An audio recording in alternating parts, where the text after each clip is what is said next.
come the boss lady, the Kelly Holland Show. Watch out, let's go. Here come the boss lady, the Kelly Holland Show. Let's drop it. Here come the boss lady, the Kelly Holland Show. Come on. She gonna get it right. Research all about your life. Her info's always tight. Talking just to get inside. Gospel talking, Bible walking, wanna help you see. Faith is calling and she's walking with the victory. The king is on her side and she never quits. Put you on the show and you reminisce. Creative to the point where she's making hits. Business savvy is a Kelly. Are you kidding this? Kelly Holland Show. I'm liking this. Kelly Holland Show. Come on, y'all.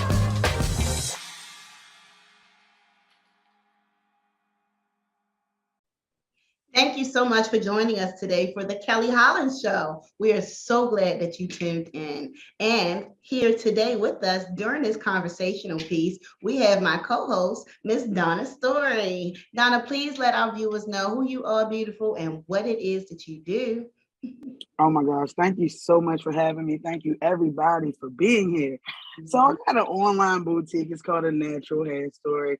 Jewelry, waist beads, and more. And I also have a nonprofit that focuses on women's womb wellness. In fact, that's the name, Women's Womb Wellness Inc., where we focus on healing women. So thank you so much for having me today. Let's get spicy, Kelly. Let's get spicy, honey. We have viewers that write into us and we want to fill this bowl and maybe get a new bowl. So please, please, please write in, and we're about to have fishbowl conversations. Let's dig in. So our first writer, what did you tell us? This is Courtney Jordan from Baltimore. We're finally. Hey, Baltimore. Hey, Baltimore. Hey, Baltimore. Hey. Okay. She says, what is your deepest insecurity in a relationship? To be honest with you, sweetheart, I'm so glad you took it there on the first question. We about to get transparent.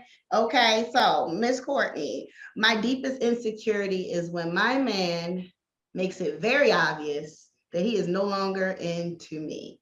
That's my deepest insecurity. And I can just say, speaking from experience, when you pull and you pour your love into someone and you give it your all and you're not coming to the relationship with noise and you're being genuine, and then you realize he has eyes for other people.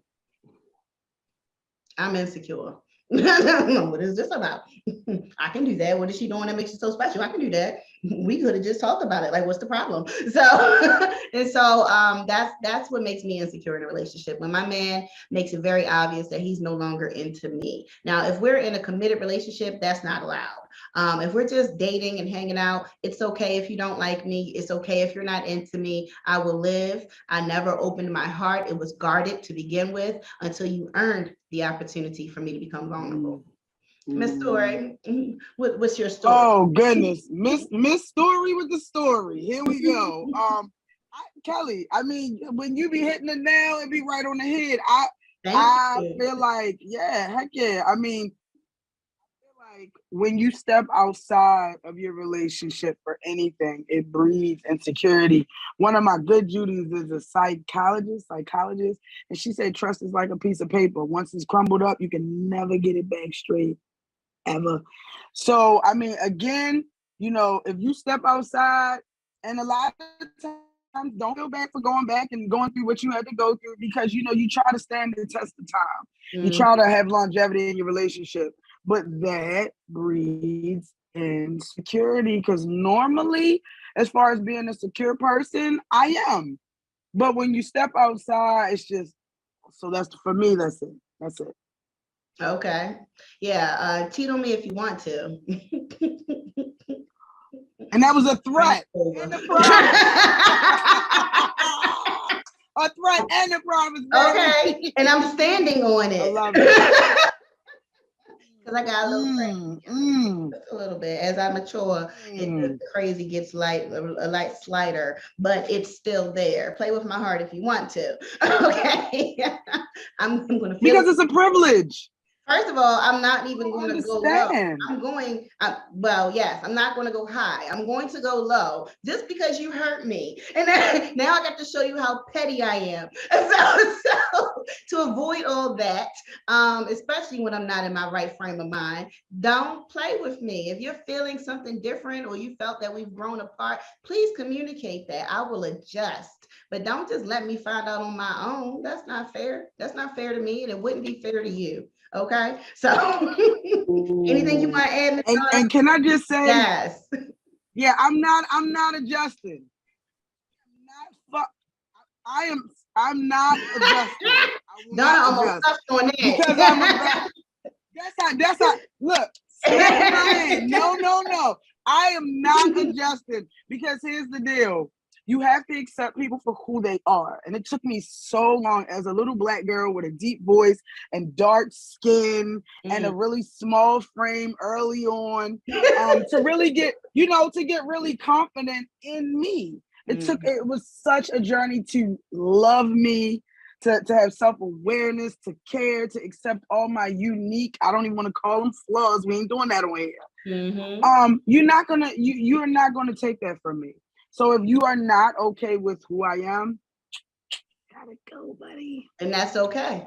Okay. And that's not even in relationships. Everybody can't take all his personality, and that's all right. You can just watch me on your cable network. But at the end of the day, that part. But at the end of the day, as long as we're open and we're honest, and you're like, listen, I like to come out of this relationship. It's all right.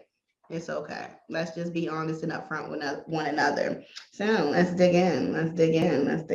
We have already spicy. I just love when our viewers just chime in with all the goods. And honey, me and Donna, we're going to be as transparent as we want. So, and that's usually she said I could do it. It's her show. She said I could do it. I'm here. Listen, I invited. Okay, so here we go. Eric Soto writing in from Chevy Chase, and he wants to know, you know what, Eric? I think you met up with some of my friends from the last show, because he's asking us the same question, the wildest place. And I'm just saying, like, where y'all coming from with all this nastiness? The wildest place. Listen, you should have tuned in to our other shows if you wanted to hear those answers, Eric. We're going to skip you because this is not that day. Okay, so. Hey, he's single. He said you said you were single, so he's trying to figure out what he could do. Listen, ask me something else. Don't be piggybacking on these questions. Lady. Send the original, please. Send the original. Okay, we digging back into our fishbowl. We need to mix it up some. Okay, here's a big old question. Let's see how long this is. Andrew Weber from Columbia. When and where do you feel the most of your real self? So I'm a complex person. There's not just one way to take me. I have all this energy, and sometimes I have no energy. Sometimes I just want to be chilling with the Netflix, laying on your chest, feeling secure in our relationship. You have a hand on me, I got a leg on you, and we're just enjoying one of our favorite shows and just banging out a season. That to me is a safe place. That to me makes me feel secure in my relationship. And it doesn't necessarily always have to be something fun and exciting. I feel like my real self when I can take all the makeup off, when I can just love you, when you're not looking for the glitz and the glam, and we can just be real with one another. What say you, Miss Story? When do you feel the most like yourself? When I feel the most like myself, like your real self, because some people, we gotta hide all this personality. I'm so out loud, and I'm so out loud. I kind of feel like I'm the most myself when I'm unfiltered on my soapbox.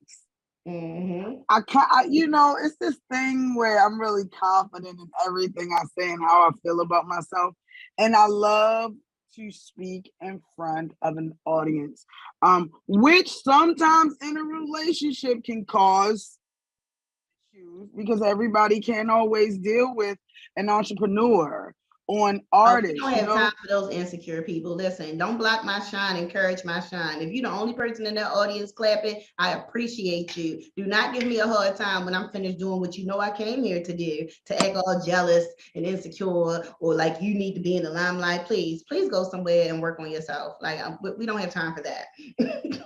Next. I agree, but I right. Swipe left. But I'm my most I'm my most self when I'm speaking my mind. There we go. That's the best way to say it. Amen to that. Amen to that. Y'all, you don't have to be all deep all the time, people. When do you feel like yourself? Every day, boo. Well, even when I'm ratchet. Okay. Jessica Johnson wrote in from Catonsville, and she says, "Who is your celebrity crush?" Girl, there's a few, but right now on the top of the mind, all I can think about is that Idris Elba. He's such a fine specimen. Just everything that I want in a man. You could be thin, you could be thick, you could have muscles, you can just be nice, straight. You can, you don't have to be defined, but you got to be fine when you put those clothes on, honey. I want your haircut to match. I want you to smell delicious. I want you to have this gentleman appearance about you that I just can't get enough of. Idris Elba. Holla at me, please. So, who's your celebrity crush, Donna? All right, so I like them tall, baby. I like them tall and chocolate. So I'm gonna say Kevin Garnett. Yeah, Dwight Howard. But older than Dwight Howard. Really? Have you seen his shoulders? That's all I'm gonna say. Girl, I seen his shoulders, but he don't like you. We said the crush. I mean, I was giving the visual, working with me. But yes, number one. The young Kevin Garnett, the one right now, my goodness gracious. And yeah, I like that body on the right. What the new kids call it? Zesty? Girl, I can't. Yeah, because he kind of transformed, and I was like, okay. I think he's his real self, and he's living in his best days, but that is not for me. That's for someone else that doesn't have what I have anatomically. So that's like the dude that shows up on the first date with Sanders. Where you going? You're not going nowhere with me. I can't stand a man that can't dress. You are embarrassing to me. So if we need to hit the mall, or if you're even open enough to ask my opinion, I will give it to you. I will hook it up. Now, I don't like to do this, but you will not embarrass me. So you're going to have to learn to take some initiative to get to those stores and start to be open about your inability to put clothes on and they match. Okay? My goodness. Let me do this so I hurt somebody's feelings. They like the way it's saying. We don't like that. We don't. Okay, especially while I'm over here switching up the bag with the purse and walking in these heels and pinching my pinky toe. You better come to the table. You better come to the table correct. You better understand the assignment, and that is not tacky or beachwear or Hawaiian shirts and all of this foolishness. And your collar is not supposed to be up like this all the time. Okay, so girl, said what she said. It's so crazy. I was in the store yesterday and I was like, see, Kelly is a heel wearer. Like, y'all don't understand. I know Kelly. She's an amazing woman. When I tell y'all, this woman is she a stiletto heel. Me, on the other hand, man. And I said yesterday, I said, oh, I want to go somewhere I can wear heels. And I said, and then immediately say I want to take them off. So there we go. That's me and my heel struggle. I love it. I've come to the age where the heels will stay on. Okay, I'll drive down there in the Uggs or the slides, but when it's time to step out that car, those heels stay on me till I get back in that car. I cannot stand a female that comes out her heels and then all of a sudden she's barefoot. You don't take your tacky tail back where you came from. You do not belong in my company. Like, who does that? Right, not barefoot. That's a whole nother show. That's a whole nother show. Okay, it's COVID on the floor. Okay, so please stop that. It's COVID on the door. love it. All of them. On all the doors. Yeah, absolutely. Okay. Let me dig back in the fishbowl. What we got going on right now? Who is this with a little question? This is Stacy Pitts from Westminster. What is my most precious memory of my husband? I guess I'm going to say this every show. He gone, y'all. We divorced. My most precious memory of him, I smiled the other day when I thought about this though. It was on our wedding and he was just looking all fine and into himself. And you know, it's a celebration at the reception. He's coming over to come get the garter off my leg. And it just in that moment, you know, he's entertaining the crowd. He's showing his love for me in front of everybody. He's being playful and romantic and a little sexy at the same time. That was a good memory for me. What about you, girl? I'm gonna have to step into the light, Caroline, and I'm gonna have to say that I'm a 2-time divorcee. And I can't get into that. But thank you so much for handling that question for me, guys. Thank you. Next question. Next question. Let's dig into the bowl. Okay. Peter Hicks from Aberdeen. Which is better, morning or night sex? He's so nasty, Peter. I like it in the morning. Let's wake up, funky breath, get it in, go to work, happy. Okay. Yes. I like it in the morning. Talk about a game changer. I'll take it at night, but I like it in the morning. Start my day off right, honey. It give me a new pep in my step when I go into the office, whether that office is in my office in my home, or if that office is in a building. Let me sashay in the comfort of those memories from this morning, because you know I'm going to hook you up when we get back home tonight. Amen to that.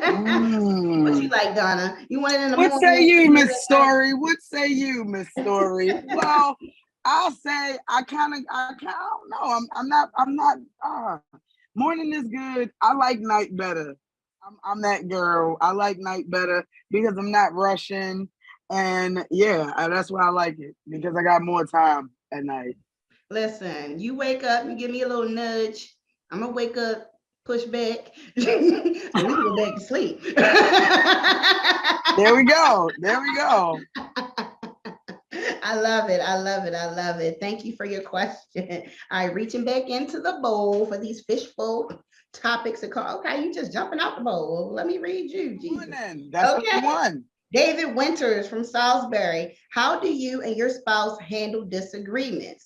Do you think you can improve in this area, and how? Oh, David, I'm so sorry you're experiencing something, or you have experienced this. And I just want to let you know, it's through kindness, it's through respect, it's also through openness and honesty. We can't handle our disagreements until we discuss what the issue is. So to me, you just have to come right out with it. You have to be respectful about it.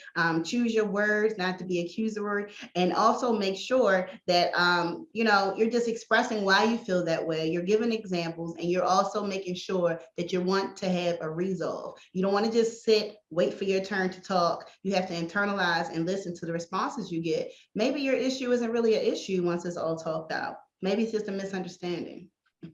Miss Story? Agreed. Well, I love a little disagreement because it always lets everybody know what's going on.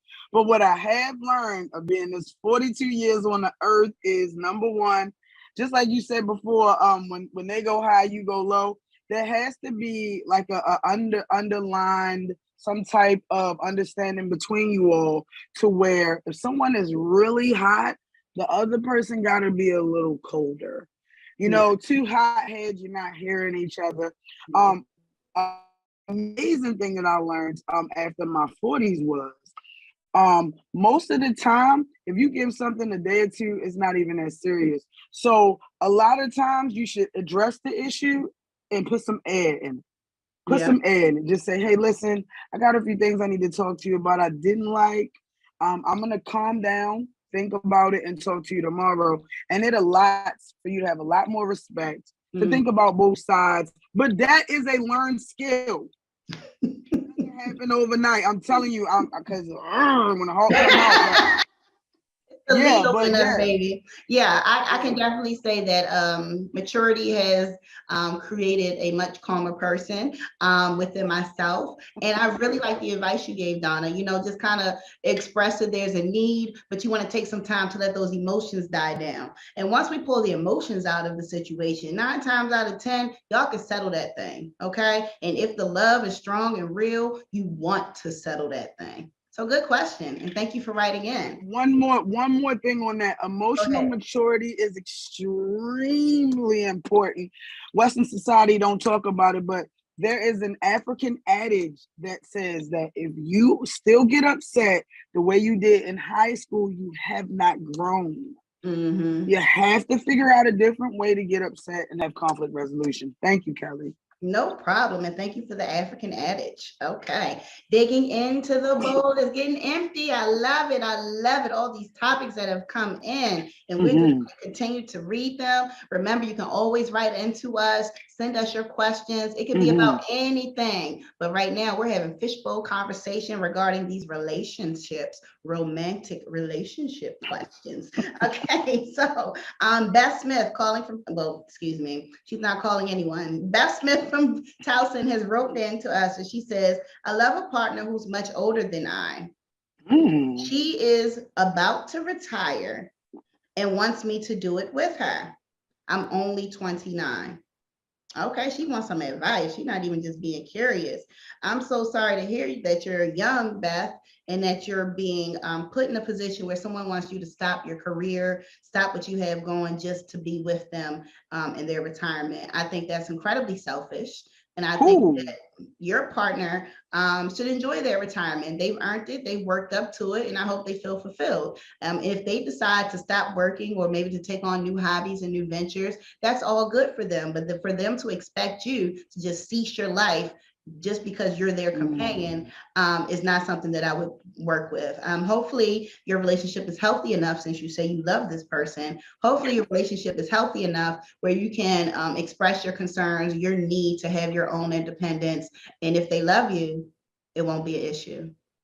What do you think? I love it. I love everything you touched on. And I think the one thing that has to be taken in consideration is that when you are dealing with a group that is not your peers, there is that behind the scenes underlying control aspect, or that immature aspect. You know what I'm saying? If you date younger, you have to be okay with knowing that, you know, that person is a little bit more immature. If you date up, you have to understand that that person is a little wiser, maybe not mature, but a little older, and may not be considerate of your usefulness. That's the best way to say it.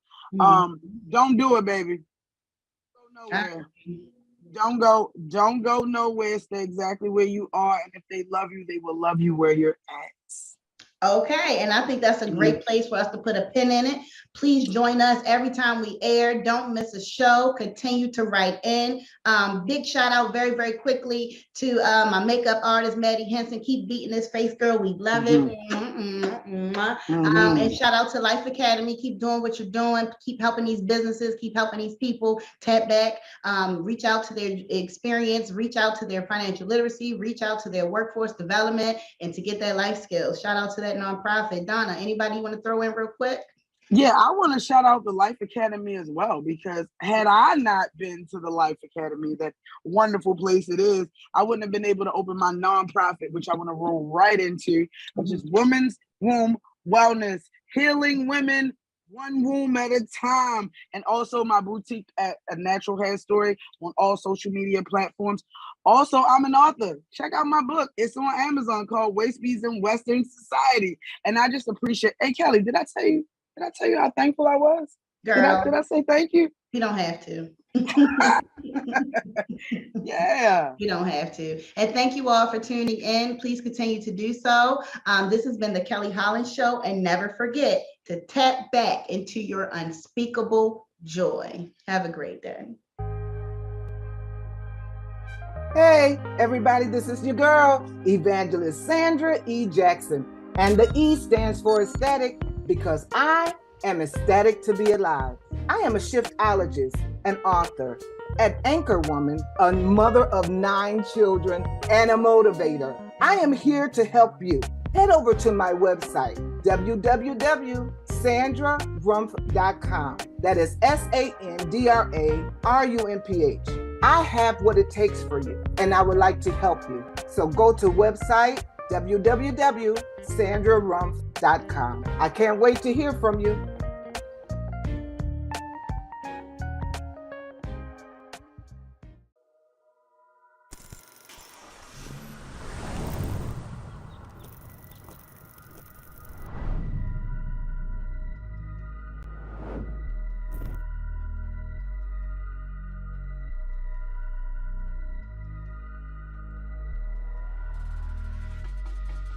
If you ask me if he changed me, yes he, yes he, yes he, yes he.